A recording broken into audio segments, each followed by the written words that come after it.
Hey everyone, if you're a focused learner out there trying to navigate the constantly shifting landscape of the gig economy, well, you're in exactly the right place.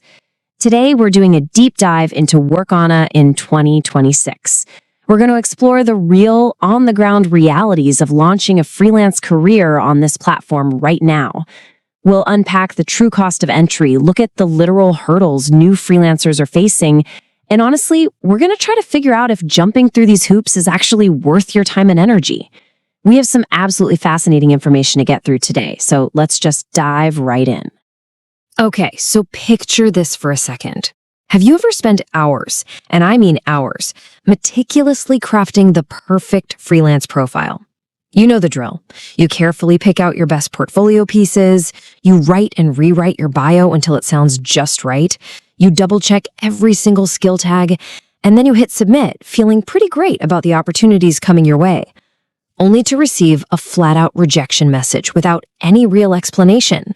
Sounds awful, right? Well, that's exactly the central mystery we're looking at today. It's the exact scenario that happened to the reviewer whose experience we're breaking down in this explainer.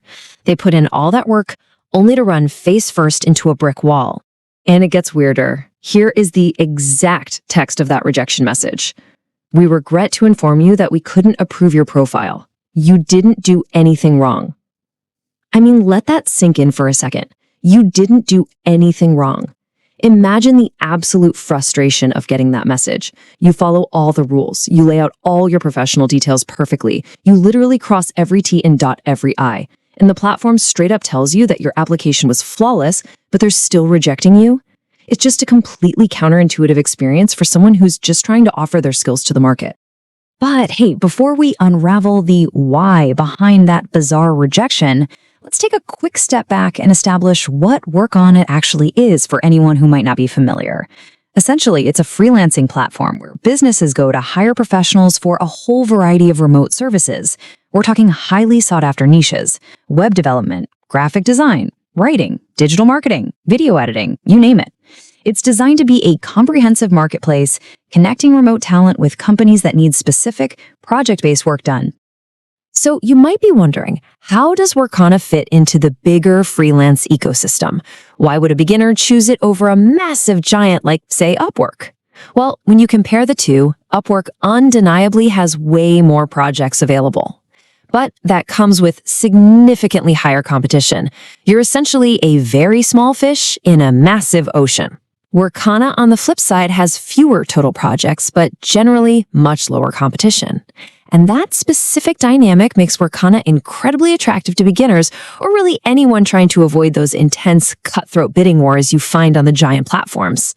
But, and this is a big but, to actually get your hands on those low-competition jobs, you have to get past the bouncer at the front door. And that brings us to the profile moderation process. Before a freelancer can even think about bidding on projects, every single profile has to pass through Workana's strict gateway.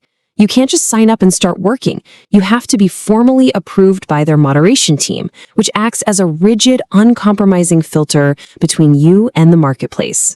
So how on earth does Workana justify rejecting a perfectly good profile where the freelancer literally did nothing wrong? Well, here is their official excuse.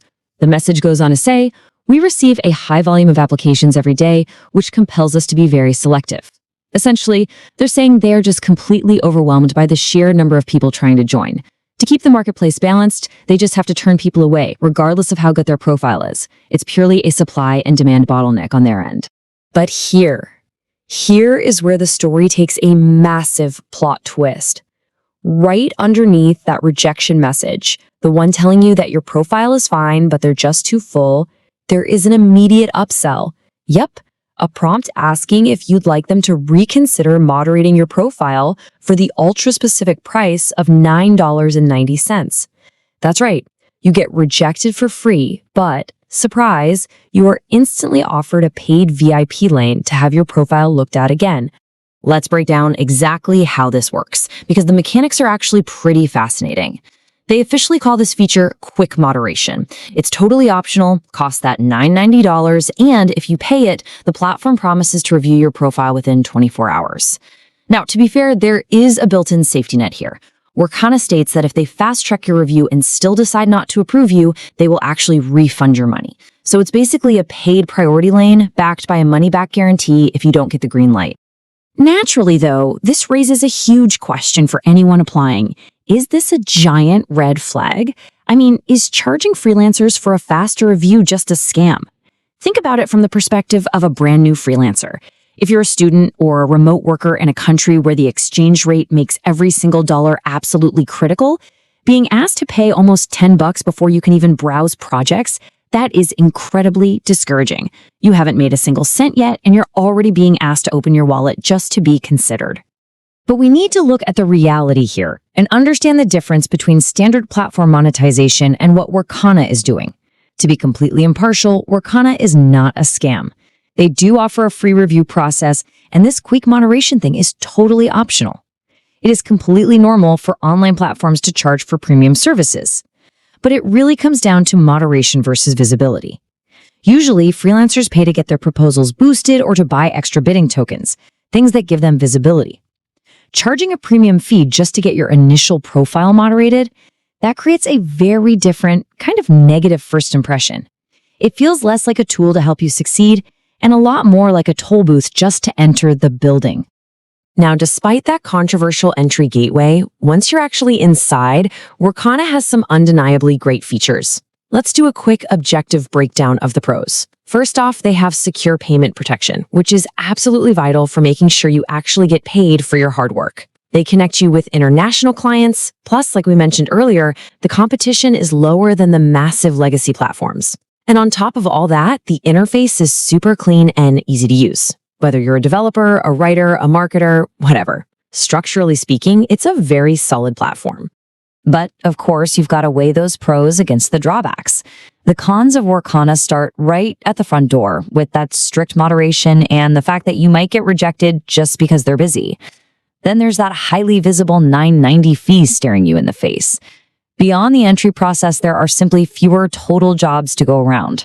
Also, it's worth noting that a massive chunk of their client base is heavily rooted in Latin America. Depending on your niche, your native language, or your local currency, a heavily LATAM-based client pool might actually limit your opportunities or impact your earning potential. So, taking the good with the bad, what's the final verdict? Well, this quote from the Dime Technology really hits the nail on the head. Building a successful freelancing career isn't about one platform.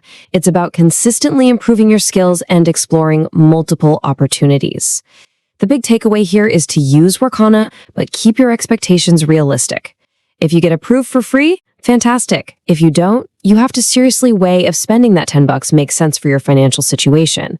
But whatever you do not rely on Workana as your one and only source of income. You absolutely should be mixing it up with platforms like Upwork, Fiverr, and Freelancer.com. Which brings us to the end of our explainer today. And I want to leave you with a question to really chew on. In a modern gig economy where absolutely every dollar matters, should you have to pay just to prove you can work? It's a pretty wild dynamic, isn't it? It just goes to show how incredibly competitive the remote workspace has become, and it really forces us to deeply consider the true cost of entry in today's freelance market.